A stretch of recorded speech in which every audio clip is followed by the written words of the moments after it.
हमें इस कहानी का मेन कैरेक्टर ryota साकामोटो को दिखाया जाता है, जो एक 22 साल का बेरोजगार लड़का है। उसी के साथ वो गेम के अंदर जापान का नंबर 1 प्लेयर है, पर उसका सपना था कि वो वर्ल्ड का बेस्ट प्लेयर बनेगा। वो अपना गेम खेल ही रहा था, इतनी ही देर में ये दुनिया ग्लिच मार जाती है। जब उसकी आँख खुलती है तो वो एक दूसरी दुनिया में आ गया था, जिसे देखकर वो काफी हैरान था और कहता है कि अचानक ये मेरा पूरा शरीर दर्द कैसे करने लगा। तभी वो देखता है तो वो एक पैराशूट से लटका होता है। फिर वो पेड़ से नीचे उतरता है, जहाँ पर वो अपने हाथों का खून देखकर यहाँ पर और भी ज्यादा परेशान होने लगता है। फिर वो अपने फोन को बाहर निकालता है, बट उसमें कोई भी नेटवर्क नहीं होते। जहाँ पर वो अपने हाथ को देखता है, दरअसल उसके हाथ में एक डायमंड लगा हुआ था, जिसे देखकर वो और भी ज्यादा परेशान हो जाता है। पर वो नोटिस करता है कि उसको बिल्कुल भी दर्द नहीं हो रहा। फिर वो इस जगह को एक्सप्लोर करने के लिए निकल जाता है। तभी उसको एक बैग मिलता है, जिसमें कुछ कपड़े और कुछ खाना होता है। फिर वो यहाँ से आगे बढ़ जाता है, जहाँ पर उसे कुछ मक्खियाँ मिलती हैं, जिससे डर कर वो यहाँ से भागने लगता है। तभी अचानक टकरा कर वो नीचे गिर जाता है। जब वो आगे देखता है तो काफी शॉक हो जाता है, क्योंकि दूर दूर तक सिर्फ पानी ही पानी था। ये सब देख के वो यहाँ पर चीखने लगता है, क्योंकि वो समझ गया था कि वो अकेला एक आइलैंड पे फंस गया है, जहाँ से निकलना इम्पॉसिबल है। तभी हमें फ्लैशबैक का सीन दिखाया जाता है, जहाँ पर ryota अपनी मॉम के ऊपर काफी नाराज हो रहा था। पर उसकी मॉम ने उसके भले के बारे में ही सोचा था, क्योंकि वो घर में पड़ा पड़ा सिर्फ गेम खेलता रहता था, जिस वजह से उसकी मॉम काफी परेशान हो गई थी। अगर ये घर में ही रहेगा तो आगे चल के अपना भविष्य कैसे बनाएगा। पर ryota अपनी मॉम के ऊपर चिल्लाकर यहाँ से चला जाता है। तभी उसकी माँ उसकी तरफ देखती है, जो उसको लेकर काफी परेशान थी। और फिर कुछ ही देर बाद शाम हो जाती है। तभी ryota के पास 2 आदमी आते हैं और फिर सीन कट होता है, जहाँ पर हम वापस प्रेजेंट टाइम में आते हैं। ryota यहाँ पर अपने बीते हुए कल के बारे में सोच रहा था, पर बार बार उसके दिमाग में उसकी माँ की छवि आ रही थी, जिसे देखकर उसे अपनी सारी गलतियों का एहसास हो जाता है। तभी ryota को यहाँ पर एक अजीब सा बैग मिलता है, जिसे खोलकर वो देखता है तो उसके अंदर कुछ अजीब से बॉक्स रखे हुए थे। वो उसे उठाकर चेक करता है, तभी उसके अंदर से एक टाइमर चलने लगता है। और फिर जैसे ही वो टाइमर 0 पे आने वाला था, इससे पहले ryota उसको यहाँ से फेंक देता है। और तभी अचानक यहाँ पर एक ब्लास्ट हो जाता है। अब वो समझ गया था कि वो सब बॉम्ब है, पर ये सब इस बैग में क्या कर रहे हैं। वो उस बैग को लेकर समुद्र में सब कुछ फेंकने के लिए जा ही रहा होता है। इतनी ही देर में उसे एक शैडो दिखती है, पर ryota को लगता है कि वो एक इंसान है, जहाँ पर वो उससे मदद मांगने की कोशिश करने लगता है। अगर वहाँ पर कोई है तो प्लीज मेरी मदद करो, मैं यहाँ पर फंस गया हूँ।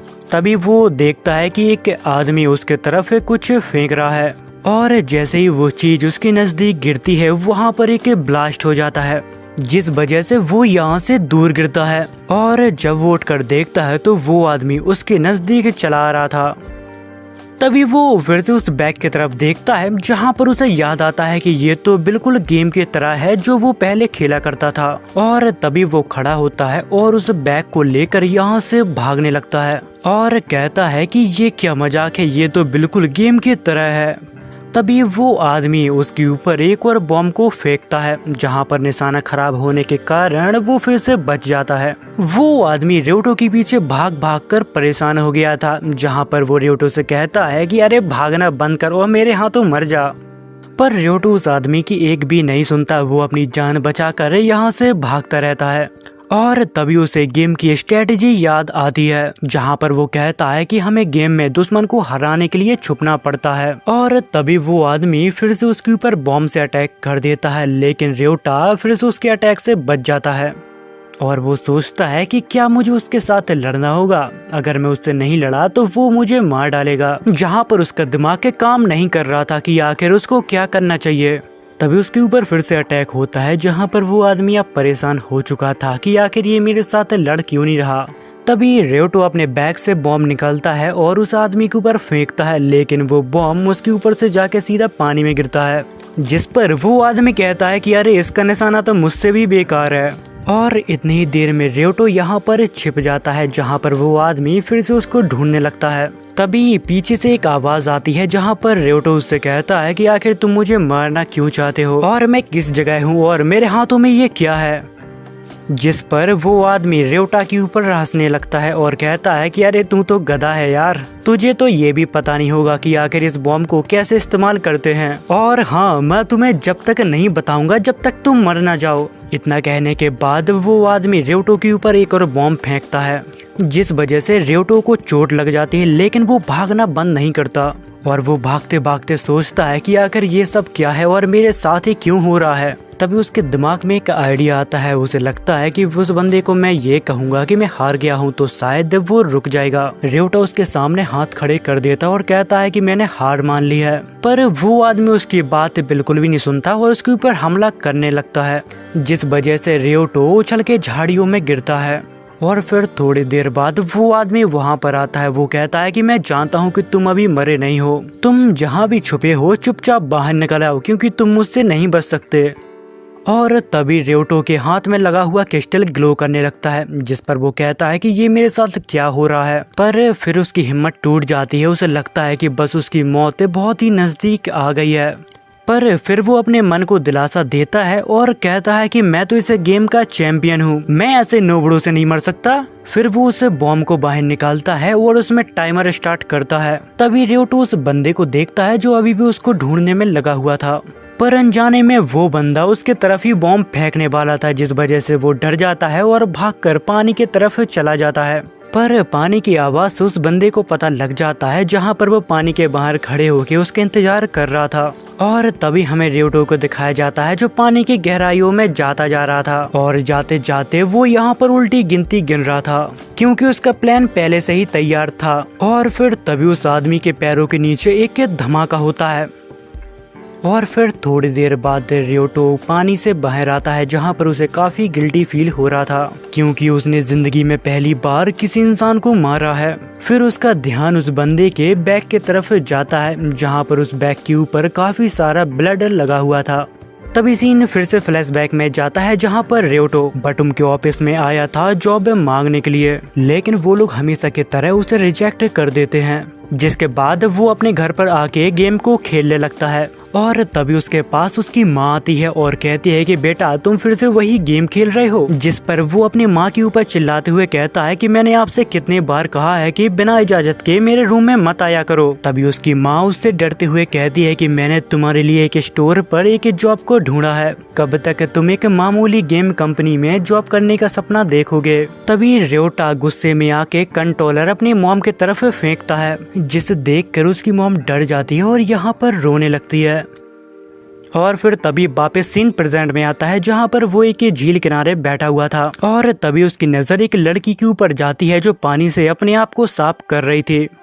तभी हमें उस लड़की का भी फ्लैशबैक दिखाया जाता है, जिसका नाम हिमिको था। वो भी बॉटम गेम खेला करती थी, जहां पर वो रेवटा साकामोटो की बहुत बड़ी फैन थी, पर वो कभी असलियत में उससे नहीं मिली। जहां पर वो भी थोड़ी देर पहले इस दुनिया में आई थी। उसे भी एक बैग मिलता है, जिसे देखकर वो समझ जाती है कि उसको इस दुनिया में कुछ लोगों को मारना होगा, पर वो जंगल के अंदर जाने से काफी डर रही होती है क्योंकि वहाँ पर काफी अंधेरा और काफी कीड़े मकोड़े भी थे। जिसके बाद वो एक पेड़ के नीचे बैठ जाती है, जहाँ पर वो सोचने लगती है कि अबे यहाँ से वो बाहर कैसे निकले। और तभी वहाँ पर कुछ लोग आते हैं जो उससे कहते हैं कि डरो मत, हम कुछ भी नहीं करेंगे। जिसके बाद वो आदमी उन बॉम्ब्स की मदद से यहाँ पर काफी मछलियाँ पकड़ते हैं, क्योंकि वो लोग इस दुनिया में काफी टाइम से फंसे थे और काफी भूखे भी थे। खाना खाने के बाद वो लोग आपस में ही बहस करने लगते हैं। तभी उनमें से एक आदमी हिमिको को पकड़ लेता है। तभी हिमिको उसको शौक लगाकर अपने आप को छुड़ा लेती है। जिसके बाद वो आदमी कहता है कि अरे ये सब मजाक था, पर हम लोगों को एक टीम के रूप में रहना पड़ेगा, अगर हम लोग नहीं रहे तो हम सभी मारे जाएंगे। और वो सभी लोग मिलकर हिमिको को अपना लीडर बनाते हैं। तभी एक एरोप्लेन ड्रॉप गिरा के यहाँ से चला जाता है और तभी सब उस ड्रॉप को देखने के लिए चले जाते हैं।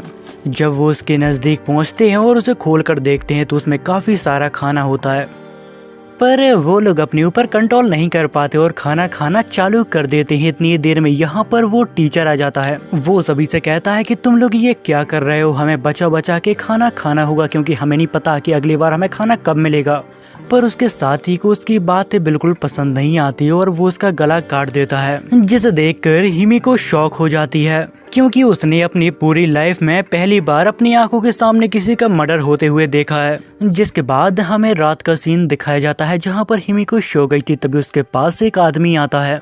वो उससे कहता है कि देखो हमें यहाँ से अभी भागना होगा, तुम्हें पता है ना कि कल क्या हुआ था, ये सब हमारे साथ भी हो सकता है। जिसके बाद वो लोग अपना अपना सामान लेकर यहाँ से चले जाते हैं। चलते चलते वो लोग काफी दूर निकल आए थे जहाँ पर वो मोटा आदमी थक गया था और हिमिको को यहाँ पर रुकने के लिए कहता है। वो लोग यहाँ पर पानी पीने लगते हैं। तभी वो मोटा आदमी अपने रडार को ऑन करता है जहाँ पर उसे पता लगता है कि कोई बड़े ही तेजी से चला आ रहा है। और तभी वो मोटा आदमी हिमिको का हाथ पकड़ के यहाँ से भागने लगता है। जिस पर हिमिको कहती है कि तुम्हें कैसे पता कि वो आदमी आ रहा है। तभी वो मोटा आदमी कहता है कि तुम्हारे हाथ पे ये क्रिस्टल है, वो एक रडार है। जब हिमिको उस रडार को चालू करती है तो वो भी उस आदमी को देख पा रही थी। चलते चलते वो लोग एक ब्रिज के पास पहुंच जाते हैं जहां पर हिमिको उसको क्रॉस कर लेती है। पर वो मोटा आदमी उस ब्रिज को क्रॉस करने से काफी डर रहा था। जिसके बाद वो मोटा आदमी हिम्मत करके उस ब्रिज को क्रॉस कर लेता है।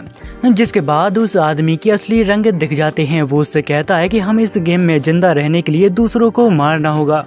जिस पर हिमिको उसे एक तगड़ा शॉक देती है और यहाँ से भाग जाती है और एक जगह जाके छिप जाती है जहाँ पर वो मोटा लड़का आ जाता है। वो उसके साथ कुछ गलत काम करने वाला था। फिर उसे रियलाइज होता है कि यहाँ पर कोई भी उसकी मदद करने वाला नहीं है। उसे जो भी करना है खुद ही करना होगा।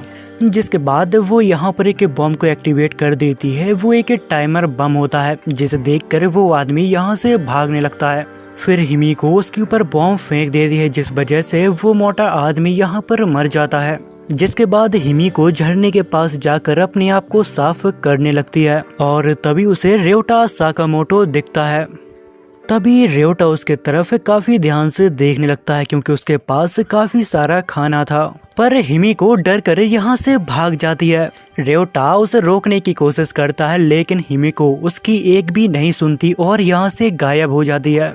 जिसके बाद रियोटो को समझ में नहीं आ रहा था कि अब वो क्या करे। तभी उसको याद आता है कि गेम में एक रडार होता है और उसके हाथ में एक बटन है जो सेम टू सेम रडार जैसा दिख रहा है। तभी उसे यहाँ पर कुछ निशान दिखाई देते हैं जो काफी धुंधले थे। जिसके बाद वो उस तरफ जाने लगता है। तभी उसको झाड़ियों में किसी की होने की प्रेजेंस महसूस होती है और रियोटो वहाँ पर कहता है कि अंदर जो भी हो चुपचाप बाहर निकल आओ वरना मैं वहाँ पर बॉम्ब फेंक दूंगा। जहाँ से एक बहुत ही अजीब गरीब आदमी निकलता है जो अपना बहुत ही इम्पोर्टेंट काम कर रहा था। वो आदमी उसके बातों से इतना ज्यादा डर जाता है। वो कहता है कि प्लीज मुझे मत मारो, मैं ऐसे नहीं मरना चाहता।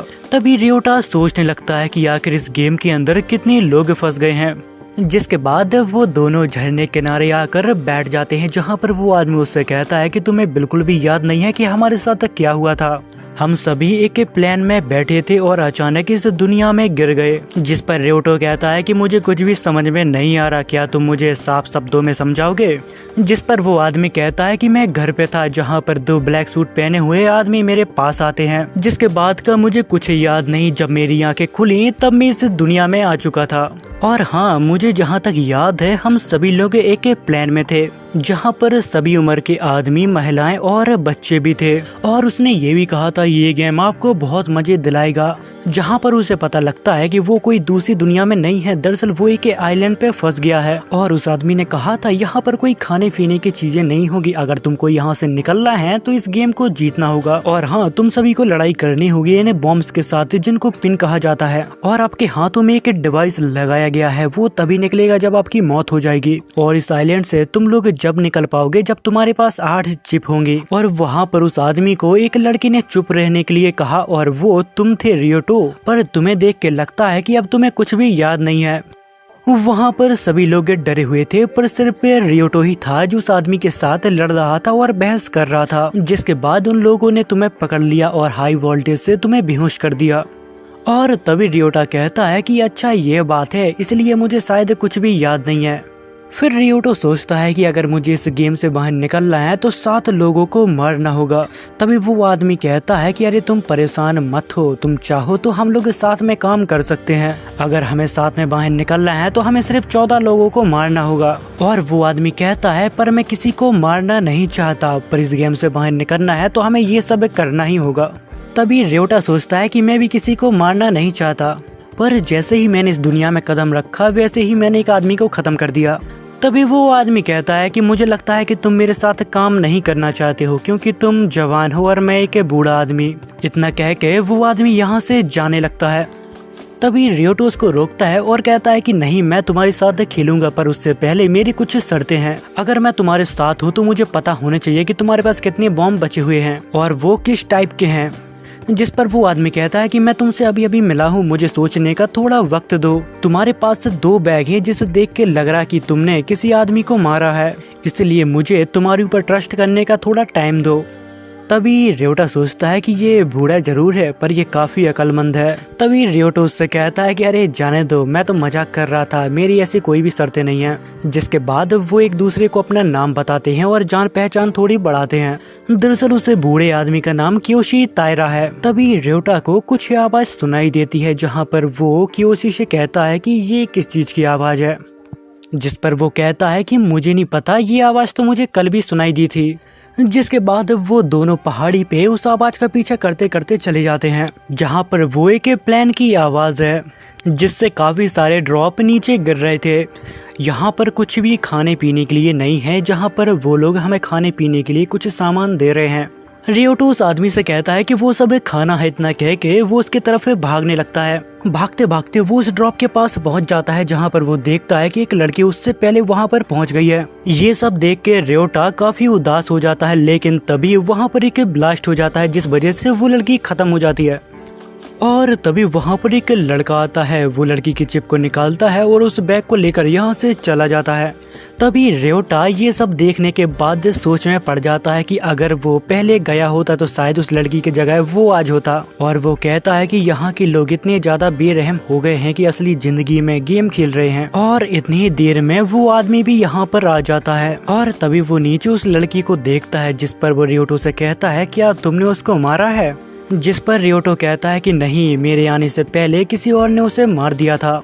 और तभी रियोटो उस आदमी से कहता है कि ये जिंदगी और मौत का गेम है, अगर हमने किसी को नहीं मारा तो वो इंसान हमें मार डालेगा।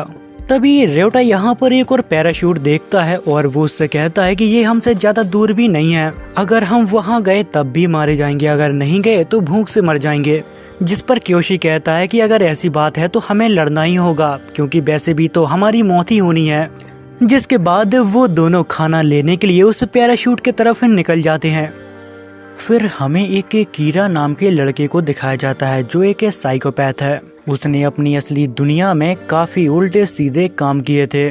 तभी उसे ढूंढते ढूंढते के बूढ़ा आदमी वहां पर आ जाता है। दरअसल पेशे में वो एक वकील है। उस आदमी का नाम नासुमे है और वो उससे कहता है कि तुम यहाँ पर क्या कर रहे हो। पर जब वो देखता है तो शॉक हो जाता है, क्योंकि उसने नकड़ी से लगभग 100 मेंढकों को मार डाला था। और ये सब करके कीरा को काफी मजा आ रहा था, क्योंकि मैंने तुम्हें पहले ही बताया था कि वो एक साइकोपैथ है। जिस पर नासुमे कहता है कि देखो, तुम्हें किसी जिंदा चीज को ऐसे ही नहीं मारना चाहिए। जिस पर कीरा कहता है कि पक्षी भी मछलियों को मारकर खाते हैं, तो क्या ये भी गुनाह है। तभी ये कीरा को एक पैराशूट गिरते हुए दिखता है, जहाँ पर वो नासुमे से कहता है कि ये है क्या, ये तो कल भी गिरा था। जिस पर नासुमे कहता है कि मेरे ख्याल से शायद ये खाना है। ये सुनने के बाद वो लोग उसको हासिल करने के लिए वहाँ पर जाने लगते हैं। जिसके बाद कीरा और नासुमे कीरा के डैड को लेकर उस ड्रॉप के पास पहुंच जाते हैं। तभी कीरा के डैड उससे बीम लेकर पेड़ पर लगाने लगते हैं, लेकिन वो काम नहीं करता। जिस पर कीरा कहता है कि ये बीम मेरी है तो शायद मैं ही इसे ऑपरेट कर सकता हूँ। तभी कीरा उस बीम को पेड़ पर लगा देता है और थोड़ी देर बाद वो पेड़ नीचे गिर जाता है। तभी कीरा के डैड उस बॉक्स को खोलकर देखते हैं जिसमें काफी सारा खाना था, और वो उन दोनों से भी कहते हैं अगर तुम दोनों को खाना चाहिए तो मेरे पीछे चलो। तभी नासुमे कहता है कि ये खाना हम सभी का है, तो हम सभी लोग मिल बांट कर खाएंगे। पर कीरा के डैड उसे धमकी देने लगते हैं। वो कहते हैं कि यहाँ पर कोई भी कानून नहीं चलता और यहाँ पर तुम कोई वकील भी नहीं हो, तुम एक भिखारी हो। और जंगल में सिर्फ एक ही रूल चलता है कि जो सबसे ज्यादा ताकतवर होगा वही राज करेगा। तभी कीरा यहाँ पर बड़बड़ाने लगता है। तभी उसके डैड उसके पास आते हैं और उसके अखरोट दबा देते हैं और वो कहते हैं क्या तुम मेरे एहसान भूल गए। जिसके बाद सीन कट होता है और हमें फ्लैशबैक का सीन दिखाया जाता है, जहाँ पर कीरा अपने रूम में बैठे बैठे बटुम गेम खेल रहा था। और तभी उसके डैड आते हैं, उसमें एक लात झड़ देते हैं और कहते हैं कि स्कूल जाने के बजाय तू यहाँ पर गेम खेल रहा है। जिसके बाद वापस सीन प्रेजेंट में आता है जहाँ पर उसके डैड उसे काफी बुली कर रहे थे। कीरा उनकी आदतों से परेशान हो गया था, जिसके बाद वो उनके ऊपर अपने बॉम्ब को फिट कर देता है। वो यहाँ पर कुछ कर पाती इससे पहले वो बॉम्ब ब्लास्ट हो जाता है। नासुमी को ये सब देखकर यहाँ पर उल्टी आने लगती है, लेकिन कीरा अब पहले से काफी ज्यादा खुश लग रहा था। तभी नासुमी उससे कहता है कि तेरा बाप तो पागल था ही, पर तू तो उससे बड़ा पागल है। इतना कह के वो यहाँ से भाग जाता है और इतनी ही देर में यहाँ पर रियोटो और क्योशी भी आ जाते हैं। तभी रियोटो कीरा से कहता है क्या तुमने इसको मार डाला, जिस पर वो कहता है हाँ, और यहाँ से खाना लेने लगता है। तभी रियोटो क्योशी से कहता है कि हमें यहाँ से जाना चाहिए। जिसके बाद वो दोनों यहाँ से भाग जाते हैं, जिसे देखकर कीरा कहता है कि तुम कितने ही भाग लो, तुम दोनों मेरे ही हाथों मरोगे।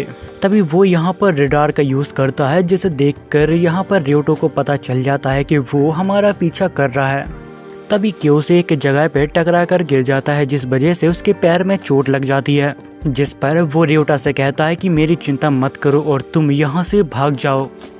तभी रियोटो उससे कहता है कि तुम यहाँ पर छिप जाओ, बस हिलना मत, जिस वजह से तुम उसके रेडार से गायब हो जाओगे और वो तुम्हें नहीं ढूंढ पाएगा। और मैं उससे बात करने की कोशिश करता हूँ कि आखिर उससे दिक्कत क्या है। अगर वो नहीं माना तो मुझे उसको सबक सिखाना पड़ेगा, वैसे भी मैं इस गेम का नंबर 1 प्लेयर हूँ। जिसके बाद रियोटा अपना रेडार को यूज करके कीरा के पास पहुँच जाता है। कीरा रियोटो को देखते ही उसके ऊपर अपनी बीम को फेंक देता है, लेकिन रियोटो उसकी बीम से बड़े ही आसानी से बच जाता है। उन दोनों की फाइट होती है, जहाँ पर रियोटो को समझ आ जाता है कि वो भी एक अच्छा बटूम प्लेयर है। मेरे ख्याल से शायद वो 2nd या 3rd प्लेयर है। दूसरी तरफ हमें क्योशी को दिखाया जाता है, जो अकीरा के डैड के हाथ से उस चिप को निकाल लेता है। दूसरी तरफ हमें कीरा को दिखाया जाता है, जो रियोटो से कहता है क्या हुआ, डर लग रहा है क्या। पर रियोटो शांत रहकर उसे मारने का प्लान तैयार कर रहा था। जैसे ही कीरा थोड़ी आगे बढ़ता है, उसके साइड में के बॉम्ब ब्लास्ट होता है, जिसे देखकर वो कहता है कि ये नामुमकिन है, उसने ये सब कब कर लिया। बट कीरा को उसके धमाके से ज्यादा कुछ खास चोटें नहीं आई थी। वो रियोटा के पास जाता है और उससे कहता है कि अगर तुम एक बटूम प्लेयर हो तो मेरे साथ ढंग से लड़ो। पर रियोटा उसकी बात सुनकर यहाँ पर छिप जाता है, जिसे देखकर कीरा कहता है मुझे लगता है कि तुम सिर्फ गेम ही खेल सकते हो, क्योंकि तुम असली जिंदगी में शायद एक नालायक होगे। इतनी ही देर में कीरा उसके आसपास बॉम्ब को फेंक देता है, जिस वजह से वो उसका शरीर के पत्थर से जाकर टकरा जाता है, जिस वजह से रियोटो का खून निकलने लगता है और अब उसका दिमाग और भी ज्यादा खराब होते जा रहा था। जिसके बाद रियोटो उसके सामने आ जाता है और रियोटो को देखकर कीरा उसके ऊपर अपनी बीम को फेंक देता है, लेकिन रियोटो अब उससे डरता नहीं है। वो उसकी बीम के सामने अपने बैग को कर देता है, जिस वजह से वो बीम उसके बैग में चिपक जाती है।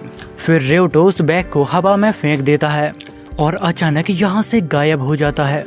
तभी कीरा अपने रेडार से उसे ढूंढने की कोशिश करता है, लेकिन उसे कुछ भी नहीं दिख रहा था।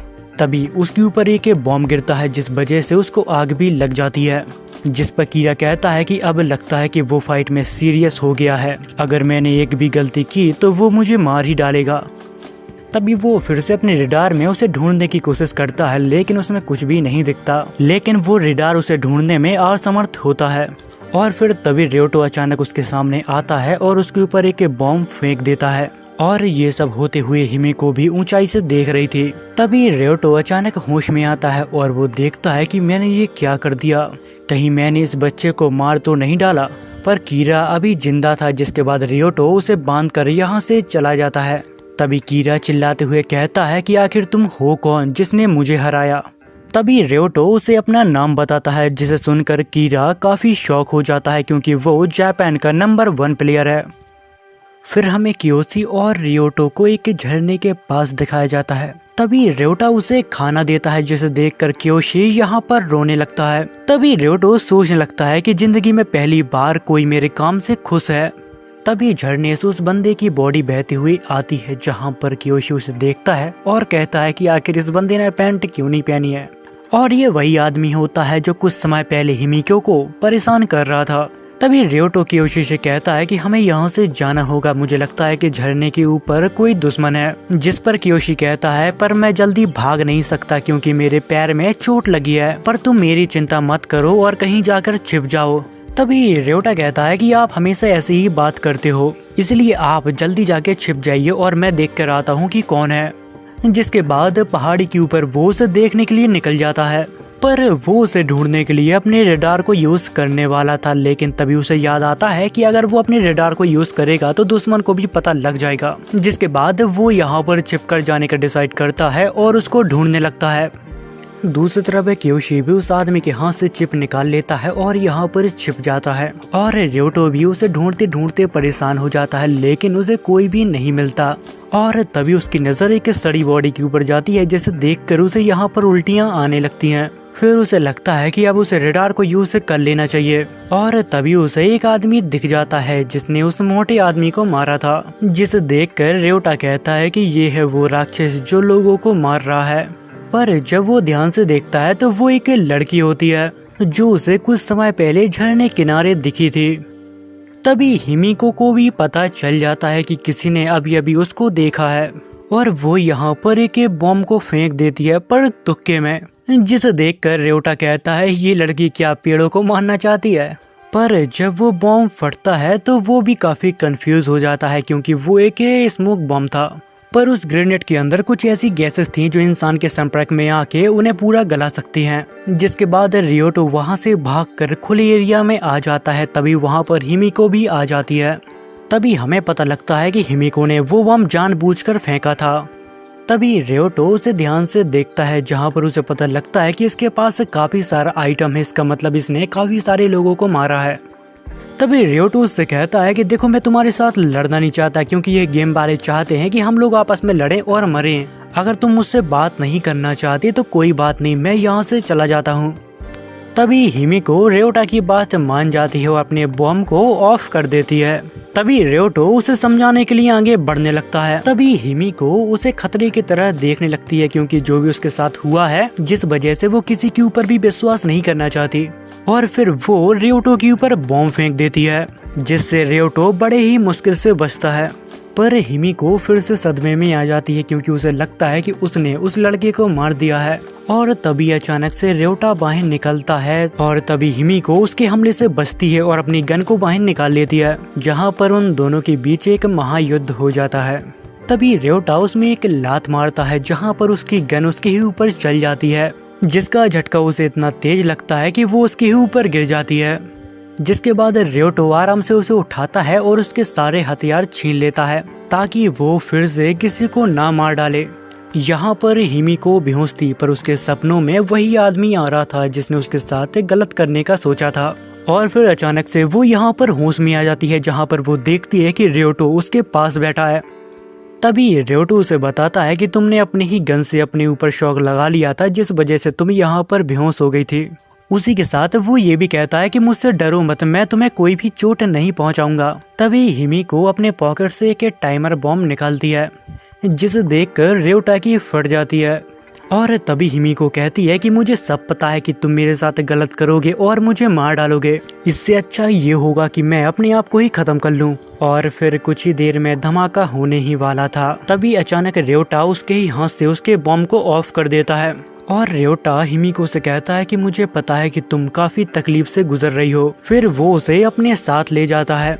जिसके बाद सीन कट होता है, जहां पर रियोटा उसकी मुलाकात क्योशी से करवाता है। तभी क्योशी हिमिको से कहता है कि तुम फिक्र मत करो, हम जल्दी यहाँ से बाहर निकल जाएंगे। और तभी हिमिको कहती है मैं इस जगह से निकल के कहाँ जाऊंगी, जबकि यहाँ पर भेजने वाले मेरे ही अपने लोग हैं। जिस पर क्योशी कहता है कि मेरे साथ भी कुछ ऐसा ही हुआ था।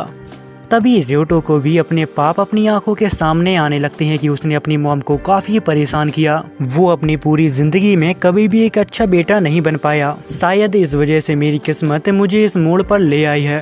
तभी क्योशी कहता है कि जो भी हो, मेरी फैमिली मुझसे बहुत प्यार करती है और मैं भी उनसे करता हूँ, इसलिए मुझे यहाँ से जिंदा बाहर निकलना है। और फिर तभी रियोटो को झाड़ियों से कुछ आवाजें आने लगती है, जहाँ पर उसे लगता है कि यहाँ पर कोई छुपा हुआ है। और तभी रियोटो कहता है कि मुझे लगता है कि यहाँ पर कोई है, हमें जल्द से जल्द यहाँ से निकलना होगा। और फिर तभी क्योशी टॉर्च को उठाकर उस तरफ देखने लगता है, जहाँ पर उन्हें एक बहुत बड़ी छिपकली दिखती है जो इंसानों को खाती थी, जिसे देखकर वो सभी लोग डर जाते हैं। वो सभी लोग डर जाते हैं और उस छिपकली से बचने की कोशिश करने लगते हैं, पर वो सभी छिपकलियाँ उनके खाने के आसपास घूम रही थीं। फिर रियोटा उनके नज़दीक चला जाता है और एक पत्थर को उठा लेता है, क्योंकि इस दुनिया में सबसे ज़्यादा इम्पोर्टेंट है खाना। अगर खाना नहीं तो वो लोग यहाँ पर सरवाइव नहीं कर पाएंगे। जिसके बाद क्योशी अपने बैग से एक बीम को निकाल लेता है और उन छिपकलियों के ऊपर फेंकता है, लेकिन वो बीम नहीं फटती। जिसके बाद वो एक दूसरी बीम को निकालता है पर वो भी स्टार्ट नहीं हो रही थी, जिस पर वो कहता है कि आखिर क्या मसला है। तभी उसे याद आता है कि ये बैग तो कीरा का है, जब तक वो नहीं मर जाता हम इसे इस्तेमाल नहीं कर सकते। जिसके बाद वो यहाँ पर अपना बैग ढूंढने की कोशिश करने लगता है, पर छिपकलियाँ काफी नजदीक आ जाती हैं, जहाँ पर क्योशी उन्हें भगाने की अपनी पैरों से कोशिश कर रहा था, पर वो छिपकलियाँ हैं कुत्ते नहीं, जहाँ पर एक छिपकली उसको काट लेती है। तभी रेवटा यहाँ पर अपने बॉम्ब को फेंक देता है, जिसके धमाके की आवाज से वो सारी छिपकलियाँ डर के भाग जाती हैं। जिसके बाद वो सभी लोग यहाँ से निकल जाते हैं, जहाँ पर क्योशी के पैर में काफी चोट लगी थी, जिस वजह से वो लकड़ी लेकर चल रहा था। पर हिमी को छिपकली उससे इतने ज्यादा डर गई थी कि वो यहाँ पर बेहोशी हो जाती है, जहाँ पर रेवटा अपनी पीठ पे बिठार के उसे ले जा रहा था। तभी रेवटा उससे कहता है कि मुझे लगता है कि मैंने आपको कुछ ज्यादा ही सामान दे दिया, वैसे ही तो आपके पैर में चोट लगी है, हमें इसका जल्द से जल्द इलाज करना होगा। जिस पर क्योशी कहता है कि मुझे यकीन नहीं हो रहा कि ऐसे माहौल में जहाँ पर लोग एक दूसरे के खून के प्यासे हो, वहाँ पर मुझे तुम्हारे जैसा लड़का मिला। सच में रेवटा तुम बहुत ही अच्छे इंसान हो। जिस पर वो कहता है कि नहीं नहीं, आप मेरी कुछ ज्यादा ही तारीफ कर रहे हो। तभी क्योशी कहता है कि मैंने अपनी जिंदगी में काफी गलत काम किए हैं और शायद मेरे कर्मों के फल ने मुझे यहाँ पर पहुँचा दिया। और तभी अचानक यहाँ पर कुछ छिपकलियाँ आ जाती हैं। तभी वो छिपकलियाँ इन दोनों के ऊपर अटैक कर देती है, जहाँ पर बचने के चक्कर में ये एक दूसरे से अलग हो जाते हैं। जिसके बाद रेवटा क्योशी को आवाज लगाने लगता है, क्योंकि सारे बॉम्ब उसी के पास थे। जिसके बाद वो उसे रडार में भी ढूंढने की कोशिश करता है, पर उसे वो नहीं दिखता, जिसका मतलब है कि उसने हिलना डुलना बंद कर दिया। तभी उसके मन में एक ख्याल आता है कि कहीं ऐसा तो नहीं है कि क्योशी ने मुझे धोखा दिया और मेरा सारा सामान लेके भाग गया, जिसमें खाना भी था और कुछ हथियार भी थे। जिसके बाद रेवटा यहाँ पर रोने लगता है, क्योंकि उसके पास सरवाइव करने के लिए अब कुछ भी नहीं बचा था। और वो कहता है कि गद्दार बुड्ढे, तू मुझे छोड़ के चला गया। और फिर थोड़ी देर बाद रेवटा के सामने कुछ छिपकलियाँ आ जाती हैं, जहाँ पर उसे अब और भी ज़्यादा डर लग रहा था, क्योंकि उसके पास कुछ ऐसा नहीं बचा जिससे वो छिपकलियों का सामना कर सके। और फिर तभी अचानक एक बीम आके गिरता है, जहाँ पर वो क्योशी ने फेंका था।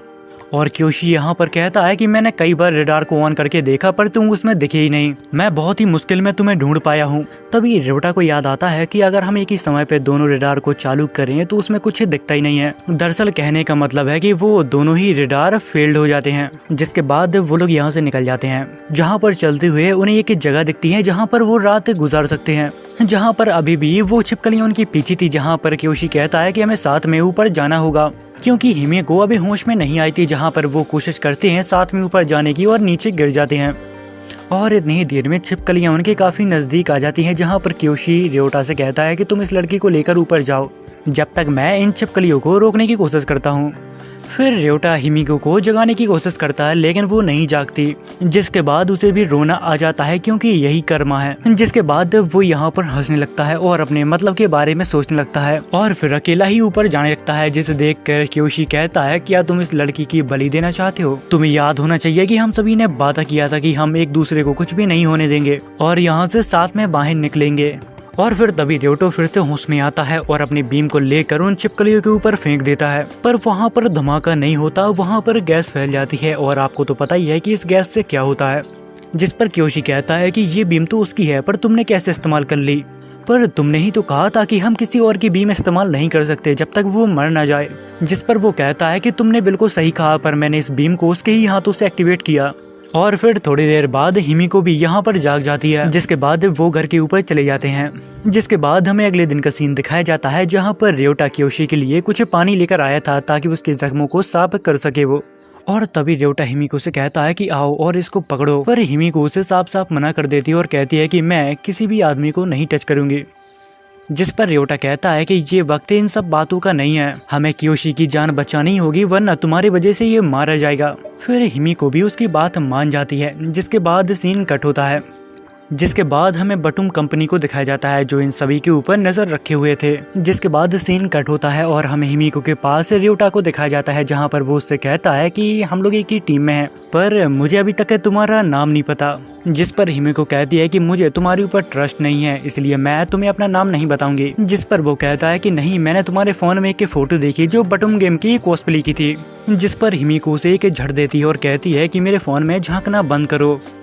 जिसके बाद रेवटा उससे पूछता है कि मैंने जब तुम्हें पहली बार देखा था तो तुम्हारे पास काफी सारा खाना और काफी सारे बीम थे, तो मुझे ये बताओ कि तुमने अभी तक कितने लोगों को मारा?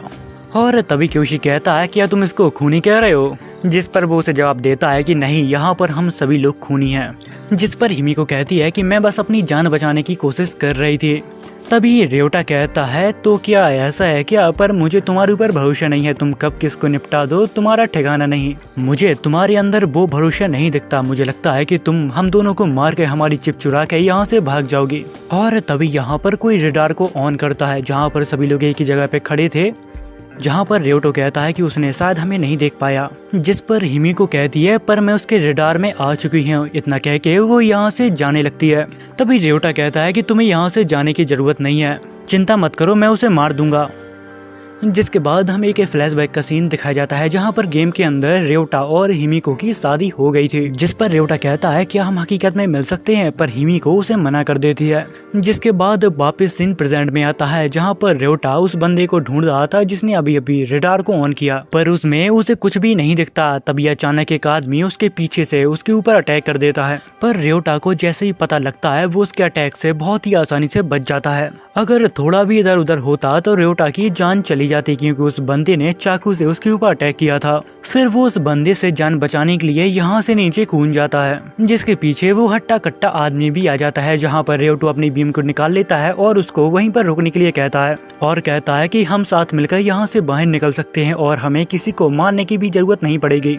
पर वो हट्टा कट्टा आदमी उसकी बात नहीं मानता और उन दोनों के बीच बस लड़ाई होने ही वाली थी। इतनी देर में अचानक इनके पास आकर एक बॉम्ब गिरता है, जिससे फौरन रेवटा अपनी जान बचाने की कोशिश करता है और वो देखता है कि ये बॉम्ब नासुमी ने फेंका है, जो अब उस हट्टे कट्टे आदमी के साथ मिल गया है। और तभी उसका ध्यान इधर उधर हो जाता है। इतनी ही देर में वो हट्टा कट्टा आदमी यहाँ पर रेवटा के ऊपर अटैक कर देता है। फिर हम क्योशी और हिमिको को देखते हैं जो एक सुरक्षित जगह पे छिपे हुए थे और तभी उनको एक धमाके की आवाज आती है। फिर हमें रेवटा को दिखाया जाता है जहाँ पर उन लोगों ने मार पीट कर उसकी बहुत ही बुरी हालत कर दी थी। और फिर वो हट्टा कट्टा आदमी उस बूढ़े आदमी से कहता है कि तुम इस लड़के को चाकू मार के खत्म कर दो, मैं इसके ऊपर अपने बॉम्ब को जाया नहीं करना चाहता। और फिर तभी रेवटो भी यहाँ पर होश में आ जाता है, जहाँ पर वो अपने पास से गन को निकालता है और उस बूढ़े आदमी को शॉक देके यहाँ से भाग जाता है। और फिर तभी नासुमी कहता है कि ओए तुम बैठे बैठे क्या कर रहे हो, जाके उस लड़के को पकड़ो वरना वो भाग जाएगा। जिस पर वो हट्टा कट्टा आदमी कहता है कि मैं चाहता हूँ कि वो यहाँ से भाग जाए और अपने साथियों की मदद ले, जिसके बाद हम लोग उन्हें एक साथ खत्म कर देंगे। फिर रेवटा भागकर हिमिको और क्योशी के पास पहुंच जाता है और तभी हिमिको कहती है कि आखिर किसने तुम्हारा इतना बुरा हाल किया, अब ये जगह सुरक्षित नहीं रही, हमें यहाँ से निकलना होगा। वो लोग यहाँ से निकल पाते इतनी ही देर में वो आदमी यहाँ पर आ जाता है और फिर अचानक वो अपनी चाकू को बाहर निकाल कर रेवटा के ऊपर हमला कर देता है। पर रेवटा की जान बचाने के लिए क्योशी उसके सामने आ जाता है, जिस वजह से उसकी सारी उंगलियां कट जाती हैं। उसी के साथ वो रेवटो को धक्का देता है, जिसके बाद रेवटो ऊपर से सीधा नीचे गिर जाता है, जहाँ पर उस बंदी को लगता है कि रेवटो अब शायद मर चुका है। जिसके बाद वो आदमी हिमिको को घूर कर देखने लगता है। तभी रेवटो होश में आता है, दरअसल वो एक पेड़ पर फंस चुका था, जिस वजह से उसकी जान बच गई। फिर वो ऊपर आता है जहाँ पर वो देखता है कि क्योशी को वो लोग यहीं पर छोड़ गए हैं, पर खाना और हिमिको को अपने साथ ले गए हैं। तभी रेवटो को हिमिको का फोन दिखता है, जहाँ पर वो उसका फोन उठाता है जिसमें हिमिको लिखा था, जिस पर उसे याद आता है कि कहीं ये मेरी हिमिको तो नहीं है जिससे मैंने शादी की थी। जिसके बाद वो उसे बचाने के लिए जाने लगता है, जिस पर क्योशी रोने लगता है और कहता है कि तुम यहाँ से मत जाओ, क्योंकि तुम्हारे अलावा मेरा यहाँ पर कोई भी नहीं है।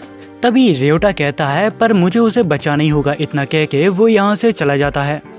जिसके बाद सीन कट होता है जहाँ पर रेवटा उन लोगों को ढूंढ लेता है जो हिमिको को लेकर गए थे। वो लोग बढ़िया अपना भोजन पानी कर रहे थे, जहाँ पर हिमिको उनसे कहती है कि वो मेरा खाना और मेरा पानी है। जिस पर वो आदमी कहता है कि तुम एक चोर हो और ये खाना पानी सारा मेरा है। जिस पर हिमिको कहती है तो फिर मुझे यहाँ पर बांध के क्यों रखा है, इससे अच्छा तुम मुझे मार डालो।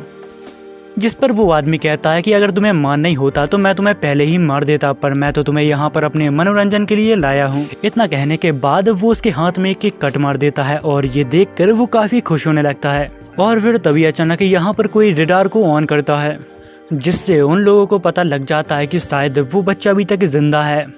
और फिर वो नासुमी से कहता है कि तुम यहीं पे रुको और अपने पिन को सेट कर दो, ताकि जैसे ही वो आए और मर जाए। जिसके बाद वो यहाँ से चला जाता है। तभी अचानक उसको एक ब्लास्ट की आवाज़ आती है, जहाँ पर उसे लगता है कि नासुमी ने उस बच्चे को शायद मार दिया है। जिसके बाद भागकर वो नासुमी के पास जाता है और उसे कहता है क्या तुमने कोई बॉम्ब फेंका था। जिस पर नासुमी कहता है हाँ फेंका तो था, पर वो बच्चा पता नहीं अचानक कहाँ गायब हो गया।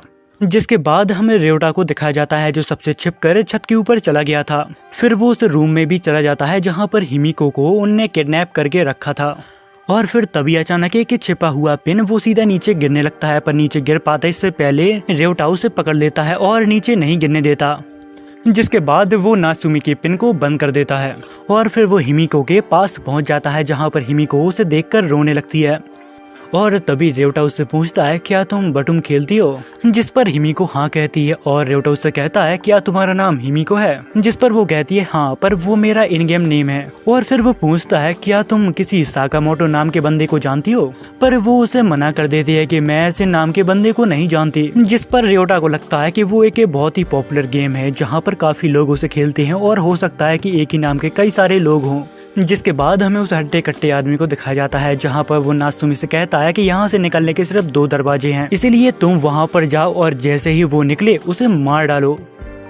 और फिर तभी नासुमी को अचानक रेवटो दिखता है और वो उसका पीछा करके उसके ऊपर बॉम्ब को फेंकने लगता है। और फिर जैसे ही रेवटा को मौका मिलता है वो नासुमी के ऊपर उसका ही बॉम्ब को डाल देता है और जैसे ही वो बॉम्ब फटता है नासुमी वहीं पर खत्म हो जाता है। और तभी वहाँ पर वो हट्टा कट्टा आदमी आ जाता है जो हिमिको को पकड़ के उसके गले पे नाइफ रख लेता है, पर उस आदमी को रेवटो नहीं दिखता है जहाँ पर वो अपनी नाइफ को फेंक कर कहता है कि चलो बाहर आ जाओ, हम फाइट करेंगे बिना किसी हथियार के। तभी अचानक से रेवटो आता है और उसकी नाइफ को उठा लेता है, पर रेवटो यहाँ पर कुछ कर पाता इससे पहले वो आदमी आकर उसको मारने पीटने लगता है। और फिर थोड़ी देर बाद वो आदमी रेवटो को मारने ही वाला था, तभी रेवटो को अपने फ्लैशबैक के बारे में कुछ याद आता है जहाँ पर वो सोचता है कि मैंने अपनी जिंदगी में कभी भी किसी से अच्छे से बात नहीं की, मैंने हमेशा अपने माता पिता का दिल दुखाया और मैंने अपना सारा जीवन उस फालतू गेम के ऊपर वेस्ट कर दिया।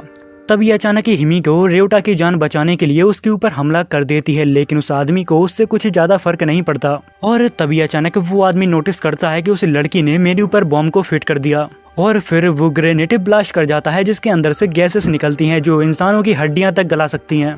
मौके को देखकर हिमिको रेवटा को लेकर यहाँ से भाग जाती है, पर उन लोगों को यहाँ पर कोई रास्ता नहीं मिल रहा था और अब गैसेस भी उनकी काफी नजदीक आती जा रही थी। और फिर तभी रेवटो को यहाँ से निकलने की एक जगह दिखती है और तभी अचानक वो वहाँ पर चढ़ जाता है और हिमिको को भी अपने साथ खींचने की कोशिश करता है, लेकिन वो आदमी आकर हिमिको का पैर पकड़ लेता है जिसका बॉडी पूरी तरह से खराब हो चुका था। वो हिमिको से कहता है कि तुमने ये मेरी हालत की है तो मैं भी तुम्हें नहीं छोड़ूंगा। तभी रेवटा को यहाँ पर एक आइडिया आता है और वो उस बंदे के नीचे एक बम को फेंक देता है जहाँ पर वो बंदा उस बम को बंद करने के लिए हिमिको को छोड़ देता है, पर वो उसे बंद नहीं कर पाता है और वो बम यहाँ पर ब्लास्ट कर जाता है जिस वजह से हिमिको यहाँ पर डर जाती है और रेवटा के गले लग जाती है। जिसके बाद हमें बॉटम गेम के डेवलपर को दिखाया जाता है जो दूर से बैठे इन सभी को देख रहे थे, जहां पर वो कहते हैं आखिरकार साकामोटो ने उस आदमी को हरा ही दिया, अब साकामोटो का प्राइस पूल बढ़ने वाला है। तभी हमें पता लगता है कि दुनिया भर के सभी अमीर लोग उन सभी के ऊपर बैट लगा रहे हैं।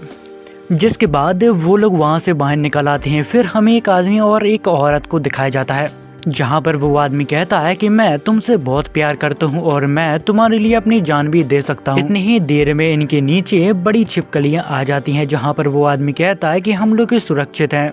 वो छिपकलियाँ इतनी ऊंचाई पे नहीं आ सकती। उसी के साथ वो लेडी भी उससे काफी मीठी मीठी बातें कर रही थी और फिर जब उस लेडी को मौका मिलता है वो अपना रंग दिखा देती है और उस आदमी को ऊपर से नीचे धक्का दे देती है जिस वजह से उस आदमी को वो छिपकलियाँ खा जाती हैं। जिसके बाद सीन कट होता है और हमें रेवटा और हिमिको को दिखाया जाता है जहां पर रात हो चुकी थी। तभी रेवटा हिमिको को कुछ कपड़े देता है और कहता है कि तुम यहीं पर सो जाओ, मैं दूसरे रूम में जाकर सोता हूं। पर हिमिको उसे रोक लेती है और कहती है कि तुम यहीं पर सो जाओ, मुझे बहुत ज्यादा डर लगता है। फिर वो लोग एक बाउंड्री बना के वहीं पर लेट जाते हैं। जिसके बाद हिमिको उससे पूछती है कि आखिर तुम मुझे बचाने क्यों आए थे। जब मैं ऊपर से नीचे गिरा तब मैंने तुम्हारे फोन में हिमिको नाम देखा जिससे मुझे लगा कि तुम शायद मेरी हिमिको हो। ये सुनने के बाद हिमिको यहाँ पर रोने लगती है और फिर रोते रोते वो सो जाती है। जिसके बाद हमें अगले दिन का सीन दिखाया जाता है जहाँ पर उन्हें एक रहने वाली जगह दिखती है। जब वो लोग उसके अंदर जाते हैं तो वहाँ पर काफी सारा सामान और एक लालटेन रखी होती है और तभी एक औरत रेवटा के ऊपर अचानक अटैक कर देती है जहाँ पर रेवटा अपने आप को बचाता है और उस लेडी को बेहोश कर देता है। और फिर थोड़ी देर बाद हिमिको उस औरत के पास आती है जहाँ पर उस औरत की आंख खुलती है, जिसके बाद र्योटा उसके घर से बाहर निकल जाता है। फिर वो लेडी हिमिको को अपने बारे में बताती है कि मैं किसी आदमी के ऊपर भरोसा नहीं कर सकती क्योंकि मुझे धोखा देने वाला एक आदमी ही था। जहाँ पर उस लेडी के साथ काफी गलत हुआ था, उसका तो किसी भी चीज में कोई भी कसूर नहीं था। तभी हिमिको उससे कहती है पर मेरे साथ ऐसा नहीं है, र्योटा ने काफी बार मेरी जान बचाई है इसलिए मैं उसके ऊपर भरोसा करती हूँ। जिसके बाद वो र्योटा के पास जाती है और उसे सब कुछ सच सच बता देती है कि आखिर उस औरत के साथ क्या हुआ है। जहाँ पर उस लेडी का एक भरोसेमंद दोस्त हुआ करता था, जहाँ पर उस आदमी ने 4 चिप को कलेक्ट किया था, पर उस आदमी को 5वीं चिप नहीं मिली तो उसने उस लेडी का हाथ काट डाला। और फिर सारी चिप इकट्ठा होने के बाद उसे लेने एक हेलीकॉप्टर आया जिसमें बैठकर वो अपनी दुनिया में वापस चला गया। जिसे सुनकर र्योटा समझ जाता है कि ये गेम अभी से नहीं काफी लंबे समय से चल रहा है। जिसके बाद वो क्योशी के पास जाता है जहाँ पर किसी ने क्योशी को मलहम पट्टी कर दी थी। जब र्योटा वहाँ पर पहुँचता है तो वो ये सब देखकर काफी हैरान होता है क्योंकि ये वही आदमी था जिसने उस लेडी को धोखा दिया था। और फिर थोड़ी देर बाद यहाँ पर ड्रॉप गिरना चालू हो जाते हैं जहाँ पर वो सभी उसको पाने के लिए भागने लगते हैं। तभी र्योटा अपना रेडार यहाँ पर ऑन करता है जहाँ पर उसे काफी सारे लोग दिखते हैं जो उस ड्रॉप के पीछे थे। तभी खाने के पीछे एक और लड़का र्योटा के साथ भाग रहा था और फिर तभी दोनों एक दूसरे के ऊपर बीम फेंक देते हैं, पर निशाना बेकार होने के कारण दोनों ही बच जाते हैं। इतनी ही देर में यहाँ पर वो धोखेबाज लेडी भी आ जाती है जो हिमिको को एक लात मारती है और उसके ऊपर बीम फेंक देती है। इतनी ही देर में वो डॉक्टर उस ड्रॉप के खाने को पकड़ लेता है जिसने उस लेडी को धोखा दिया था और यहाँ से चला गया था। पर अब वो फिर से इस दुनिया में फंस चुका है जहाँ पर फिर से उसे चिप को कलेक्ट करना होगा। इतनी ही देर में उसके ऊपर एक दूसरा आदमी स्मोक ग्रेनेड फेंक देता है जिससे डर कर वो आदमी यहाँ से भागने लगता है। और तभी र्योटा वहाँ पर आके उस बैग को पकड़ लेता है जिसमें खाना था। जिसके बाद हमें उस धोखेबाज लेडी को दिखाया जाता है जहाँ पर वो वेट कर रही थी अपना बॉम्ब फटने का, जिसके बाद वो हिमिको की बॉडी से चिप बाहर निकाल सके। पर तभी अचानक हिमिको उसके बॉम्ब से बच जाती है और उससे लड़ने के लिए उसके पास आ जाती है। जिसके बाद हमें र्योटा को दिखाया जाता है जहाँ पर वो खाने को लेके यहाँ से भाग रहा था। तभी अचानक उसके ऊपर कोई एक बीम फेंक देता है जो कि एक फायर बीम थी, जिस वजह से उसके आसपास चारों तरफ आग लग जाती है। जिसके बाद हमें उस आदमी को दिखाया जाता है जिसने अभी अभी र्योटा के ऊपर फायर बीम को फेंका था, उसके साथ एक कीड़ा भी था। और फिर तभी अचानक एक लड़का आता है, वो उसका बैग छीनकर पानी में कूद जाता है, पर र्योटा उस बैग को ऐसे नहीं जाने देता, वो उसके पीछे पानी में कूद जाता है। जिसके बाद हमें वो धोखेबाज औरत और हिमिको को दिखाया जाता है जहाँ पर वो औरत उसे अपनी बातों में फंसाकर जकड़ लेती है। जिसके बाद हिमिको अपनी पूरी ताकत लगा के उस लेडी को फेंक देती है, पर वो औरत उससे काफी ज्यादा ताकतवर थी जहाँ पर वो औरत उसे पकड़ के जमीन पर पटकने लगती है। इतनी ही देर में अचानक कोई यहाँ पर बॉम्ब फेंक देता है और जब वो बॉम्ब ब्लास्ट करता है जहाँ पर थोड़ी देर बाद यहाँ पर वही डॉक्टर आ जाता है जिसने क्योशी की मलहम पट्टी की थी और एक औरत को धोखा दिया था, जहाँ पर वो उन दोनों को देखने के लिए आया था कि आखिर वो जिंदा हैं या फिर मर गए, ताकि वो आदमी उन दोनों की चिप निकाल सके। दरअसल उस आदमी का नाम दाते है। और तभी अचानक उसे हिमिको दिखती है जो उसके बॉम्ब से बच गई थी, जहाँ पर वो अच्छे बनने की एक्टिंग करते हुए उसके पास जाता है और कहता है तुम्हें कहीं लगी तो नहीं, मैंने तुम्हें बचाने के लिए वहाँ पर बॉम्ब फेंका था। बट हिमिको अपने मन में सोचती है कि ये बड़ा शातिर आदमी है, ये हम दोनों को साथ में मारने की कोशिश कर रहा था। जिसके बाद हमें र्योटा को दिखाया जाता है जहाँ पर वो पानी से बाहर निकल के उस लड़के का इंतजार कर रहा था, पर उस लड़के की बजाय यहाँ पर वही बूढ़ा आदमी जिसके पास से फायर पिन थी वो यहाँ पर आ जाता है। पर उस आदमी को एक खाने से भरा बैग दिखता है जहाँ पर वो बिना सोचे समझे उसको उठाता है और अचानक वहाँ पर ब्लास्ट हो जाता है। जिसके बाद वो लड़का उस आदमी के पास आता है। दरअसल उस लड़के का नाम ओडा है और फिर वो ओडा उसकी चिप को बाहर निकाल लेता है और अपना खाना उठा के यहाँ से जाने लगता है। तभी अचानक र्योटा उसके पीछे आ जाता है और र्योटा उसे रुकने के लिए कहता है, अगर वो नहीं रुका तो वो उसके ऊपर बॉम्ब फेंक देगा। फिर र्योटा उसे यहाँ से दूर जाने के लिए कहता है, जिस पर वो चला भी जाता है। जिसके बाद र्योटा सोचने लगता है कि ये लड़का बहुत ही शातिर है, ये इतनी आसानी से अपना खाना छोड़ के यहाँ से नहीं भाग सकता। जिस पर उसे ओडा के ऊपर शक होने लगता है कि आखिर इसने कोई जाल तो नहीं बिछा दिया। फिर र्योटा आराम आराम से अपने खाने की तरफ जाने लगता है। तभी अचानक वो लड़का कहता है कि तुम मेरे जाल में फंस गए। जिसके बाद ओडा अपने मुंह से एक रिमोट को बाहर निकालता है और फिर ओडा यहाँ पर ब्लास्ट कर देता है, जहाँ पर उसे लगता है कि शायद वो लड़का मर गया है। पर शायद वो एक बात भूल गया था कि र्योटा इस गेम का one of the best player है।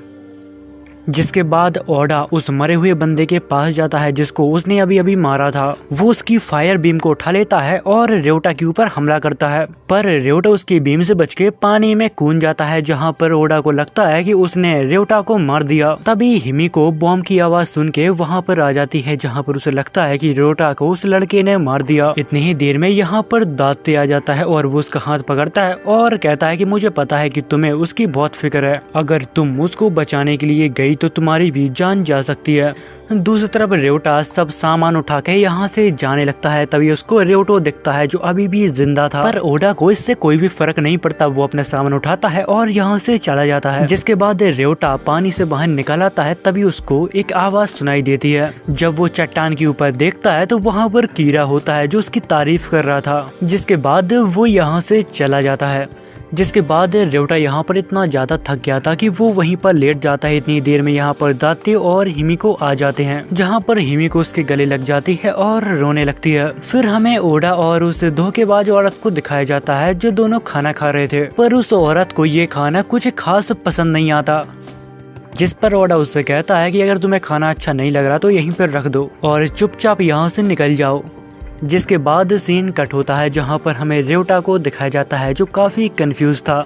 वो सोच रहा था कि ओडा की आवाज उसने कहीं न कहीं तो सुनी है। जिसके बाद सीन फ्लैशबैक में शिफ्ट होता है, जहाँ पर र्योटा अपने दोस्तों के साथ स्कूल जा रहा था। वहाँ पर एक ओडा नाम का लड़का था जो उसके साथ ही पढ़ता था। वो स्कूल में बहुत पॉपुलर था, काफी सारी लड़कियां उसे पसंद करती थी और वो हर चीज में बेस्ट था। पर वो मेरे सिवाय किसी से बात नहीं करता था, जिस वजह से मैं उसे अपना दोस्त समझने लगा। पर एक दिन ओडा को पता चला कि र्योटा क्लास की एक लड़की को पसंद करता है, पर ओडा उस लड़की को सेट करके उसके साथ काफी एंजॉय करता है। जब ये बात र्योटा को पता लगी तब उन दोनों का झगड़ा हो गया और फिर वो एक दूसरे से कभी नहीं मिले। जिसके बाद वापस सीन प्रेजेंट में आता है, जहाँ पर र्योटा दाते का खाना बना रहा था, जिस पर दाते सोचता है कि कहीं ये मेरा सारा खाना ना खा जाए, मैंने इन सबसे दोस्ती करके कहीं भूल तो नहीं कर दी।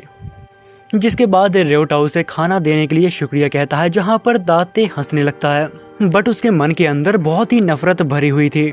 तभी हिमिको र्योटा को अपने पास बुलाती है, उससे एक जरूरी बात है करने के लिए।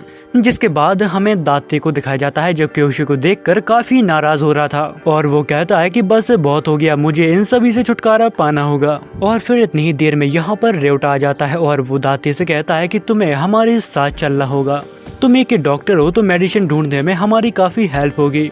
जिसके बाद र्योटा उसे लेकर यहाँ से निकल जाता है। तभी र्योटा हिमिको की तरफ देखता है जो काफी उदास लग रही थी, जिस पर वह पूछता है कि क्या हुआ तुम्हें, कोई दिक्कत है क्या? जिस पर हिमिको कहती है कि ये दाते मुझे कुछ ठीक आदमी नहीं लगता। जब मैं एक दूसरी लड़की के साथ लड़ रही थी तभी मेरे ऊपर इसने बॉम्ब फेंका और मुझे मारने की कोशिश की थी, पर मैं जब उसके हमले से बच गई, जहाँ पर वो मुझसे कहने लगा कि अरे शुक्र है कि तुम जिंदा बच गई, वो बॉम्ब मैंने तुम्हें बचाने के लिए फेंका था। जिसके बाद वो लोग एक जगह पे आ जाते हैं, जहाँ पर वो कहते हैं कि ये जगह काफी बड़ी है तो हमें अलग अलग जाके ढूंढना होगा। पर दाते को ये जगह अच्छे से पता थी क्योंकि 6 महीने पहले वो यहीं पर था और तो और उसको ये भी पता है कि मेडिसिन आखिर कहाँ रखी है।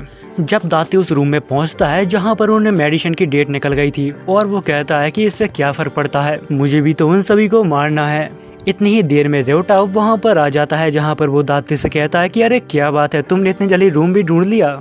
जिसके बाद वो उसके कंधों पर हाथ रखता है और अच्छे बनने की एक्टिंग करने लगता है। वो कहता है कि हम सभी को भरोसे के साथ चलना होगा, मैं तुम्हारे ऊपर बहुत विश्वास करता हूँ, मुझे यकीन है कि तुम सभी लोगों को बचा लोगे। जिसके बाद वो लोग यहाँ से जाने लगते हैं। तभी र्योटा कहता है कि हमें हिमिको को सिग्नल दे देना चाहिए, पर जब वो अपने रेडार को ऑन करता है जहाँ पर हिमिको उसके तरफ भागकर आ रही थी और वो चीखती हुए कहती है कि तुम्हारे पास जो बैग है जो दाते ने दिया है उसके अंदर बॉम्ब है। पर र्योटा यहाँ पर कुछ समझ पाते इससे पहले दाते उस बॉम्ब को ब्लास्ट कर देता है।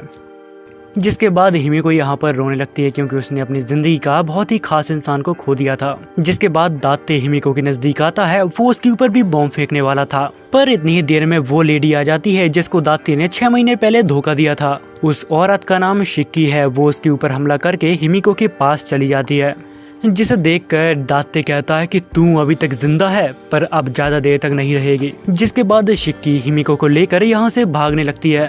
तभी दाते उसके सामने एक बॉम्ब को ब्लास्ट करवा देता है, जिस वजह से वो दोनों ऊपर से नीचे गिर जाते हैं। जिसके बाद शिक्की एक सेफ जगह पे जाती है जहाँ पर वो उससे कहती है कि मुझे पता है कि तुम्हारे पास रिमोट कंट्रोल बॉम्ब है, पर हमारे पास भी कुछ बेहतरीन है, देखना चाहोगे? इतना कहने के बाद वो दाते के ऊपर अपने बॉम्ब को फेंक देती है, जिससे दाते डर जाता है और यहाँ से भागने लगता है, जिस वजह से शिक्की उसका पीछा करने लगती है।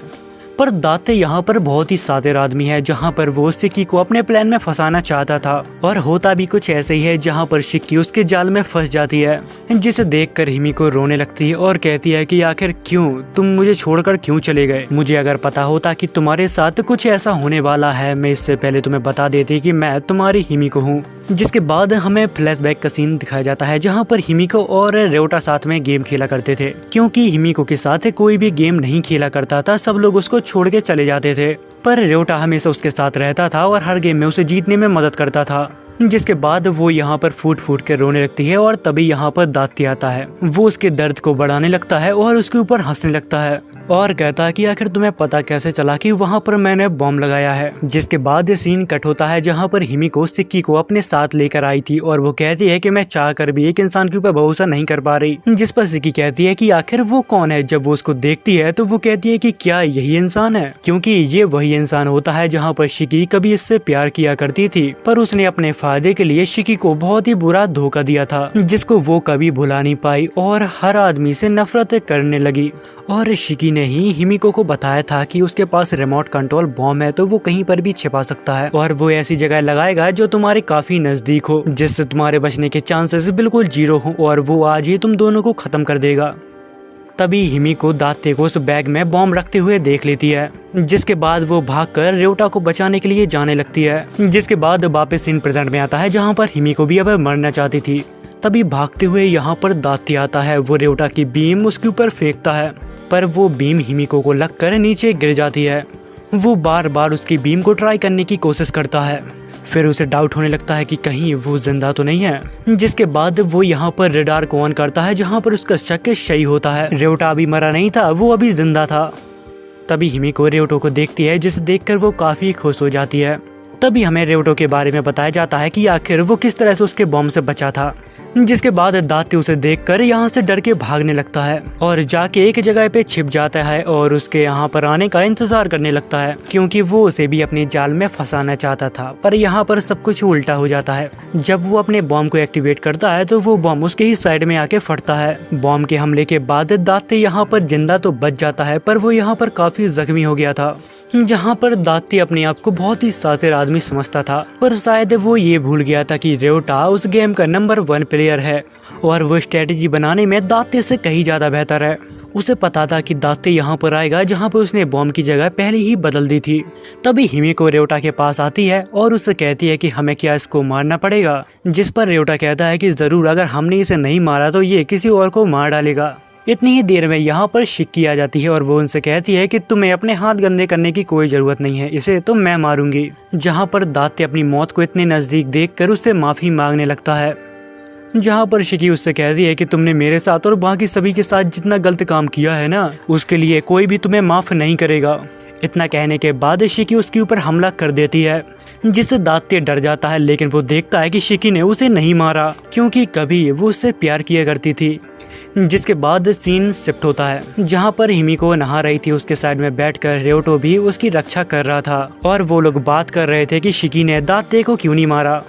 जिस पर रेवटा कहता है कि मुझे नहीं पता कि आखिर उसने ऐसा क्यों किया, क्योंकि मैं कभी भी किसी औरत को नहीं समझ पाता। फिर वो उसे कुछ बॉडीज के बारे में बताने लगता है और कहता है कि हम इन सभी की चिप ले सकते हैं, क्योंकि पहले ही वो 3 लोग मर चुके हैं, पर किसी ने अभी तक उनकी चिप नहीं निकाली। इस प्लान को सुनकर हिमिको बहुत ही खुश हो जाती है और वो वहाँ से बाहर निकल आती है, पर वो शायद भूल जाती है कि उसने कोई भी क्लॉथ नहीं पहना है। पर जब रेवटो उसके तरफ देखता है तो घबरा कर चीखने लगता है। जिसके बाद सीन कट होता है। वो लोग अपने घर पर पहुँच गए थे, जहाँ पर फिलहाल में वो लोग रहते हैं। तभी वो लोग अचानक यहाँ पर हैरान हो जाते हैं, क्योंकि उनको एक उड़ती हुई बीम दिखती है और वो बीम किसी और की नहीं, क्योशी की ही होती है। जिसके बाद हमें वो सीन दिखाया जाता है जहाँ पर रेवटो उसके पास से चला गया था, दात्ते को लेकर। जिसके बाद दात्ते को एक सपना आया जहाँ पर उसे अपना बच्चा दिखा, जिसे देखकर कियोशी शॉक हो जाता है और उसका बच्चा कहता है कि डैड आप सच में बहुत ही बेकार हो, आप अभी तक लौटकर मेरे पास नहीं आए। जहाँ पर कियोशी अपने बच्चे से वादा करता है और कहता है कि चाहे जो भी हो जाए मैं जल्दी से जल्दी चिप को कलेक्ट करूंगा और तुम्हारे पास वापस लौट आऊंगा। तभी कियोशी को याद आता है कि मेरे पास 2 चिप हैं और रियोटो के पास 3 चिप हैं और हिमिको के पास 2 चिप हैं, जिसे मिलाकर पूरी 7 चिप हो रही थी जो इस गेम का क्राइटेरिया था। अगर आप ये पूरा कर लेते हो तो वो लोग आपको यहाँ से बाहर ले जाएंगे। जिसके बाद कियोशी यहाँ पर हंसने लगता है और कहता है कि मेरे दोस्तों मुझे माफ़ करना, पर मुझे ऐसा करना ही पड़ेगा। जिसके बाद हमें वापस सीन प्रेजेंट का दिखाया जाता है जहाँ पर रियोटा उसकी बीम से बचकर भाग रहा था। उसे समझ में नहीं आ रहा था कि कियोशी आखिर ऐसा क्यों कर रहा है। जिसके बाद वो उसकी बीम को तोड़ देता है। तभी अचानक एक दूसरी बीम आ जाती है, वो उसको भी तोड़ देता है और फिर जैसे ही वो बीम नीचे गिरती है वहाँ पर ब्लास्ट हो जाता है, जिस वजह से रियोटा के पैरों में चोट लग जाती है और उसके पैर से खून निकलने लगता है। तभी हिमिको कहती है कि अब चाहे जो भी हो मुझे रियोटा को बचाना ही होगा, क्योंकि उस धमाके से रियोटा की हालत काफी खराब हो गई थी। और फिर थोड़ी देर बाद यहाँ पर कियोशी एक दूसरे बीम को भेजता है, पर हिमिको उस बीम को अचानक पकड़कर ऑफ कर देती है। पर बार बार ऐसा ही होता है जहाँ पर रियोटा नोटिस करता है कि कियोशी इतना भी बेवकूफ नहीं है, वो बार बार अपनी बीम को हमारी तरफ क्यों भेज रहा है, जबकि उसे पता है कि हिमिको उसको बार बार ऑफ कर रही है। तभी रियोटा उठता है और उस बीम को पकड़ के ऑफ कर देता है और यहाँ पर कियोशी को चिल्लाने लगता है। तभी हमें कियोशी को दिखाया जाता है जो इन दोनों को देख रहा था। वो उसकी आवाज सुनकर वो यहाँ से डर के भाग जाता है। जिसके बाद रियोटा अपने रडार में उसे देखता है और उसका पीछा करने लगता है और वो उसे समझाने की कोशिश करता है कि मुझे पता है कि इस समय तुम्हारी हालत बहुत ही खराब है, पर मैं तुम्हारी हालत समझ सकता हूँ। तुम्हारी इस हालत के पीछे मेरा ही दोस्त है, इसलिए प्लीज बाहर निकल आओ, हमें साथ मिलकर यहाँ से बाहर निकलना है। जिसके बाद कियोशी रोते हुए वहाँ से बाहर निकल आता है। तभी कियोशी के पास काफी बड़ी बड़ी छिपकलियाँ आ जाती हैं, जहाँ पर वो समझ जाता है कि अब वो यहाँ से बाहर नहीं निकल सकता। और फिर तभी वो रियोटा से कहता है कि मुझे यकीन है कि तुम यहाँ से जरूर बाहर निकलोगे। और फिर कियोशी अपनी फोटो लेकर अपने ऊपर अपने ही बॉम्ब को ब्लास्ट करवा लेता है। और फिर तभी उन दोनों के यहाँ पर धमाके की आवाज आती है, जहाँ पर भाग के वो उस तरफ आते हैं। लेकिन जब तक वो कियोशी के पास पहुँचते हैं तब तक कियोशी मर चुका था। जिसके बाद वो दोनों वापस अपने अड्डे पर आ जाते हैं, जहाँ पर हिमिको सोचती है कि मुझे कुछ भी करके रियोटा को यहाँ से बाहर निकालना होगा, क्योंकि मुझे अपनी जिंदगी की परवाह नहीं, मेरी जिंदगी इतनी भी कुछ खास नहीं थी। और फिर वो रियोटा के पास जाती है, जहाँ पर वो उससे कहते हैं कि हम सभी की मिला के हमारे पास 6 चिप हो रही हैं, पर हमें 1 चिप की और जरूरत है, इसलिए तुम मुझे मार डालो और यहाँ से बाहर निकल जाओ। जिस पर रियोटा कहता है कि अरे ये तुम क्या बोल रही हो, हम दोनों यहाँ से साथ में निकलेंगे, इसलिए मैं तुम्हारा कभी भी साथ नहीं छोड़ूंगा, चाहे मैं मरे क्यों न जाऊं। ये बात सुनते ही हिमिको उसे किस कर लेती है और फिर ये कहानी यहीं पर खत्म होती है। तो फिर मेरे भाई लोग मुझे कमेंट करके ये बताना कि आपको ये एनिमे कैसा लगा, और हाँ उसी के साथ चैनल को भी सब्सक्राइब कर लेना ताकि अगली वीडियो जल्दी से जल्दी आए।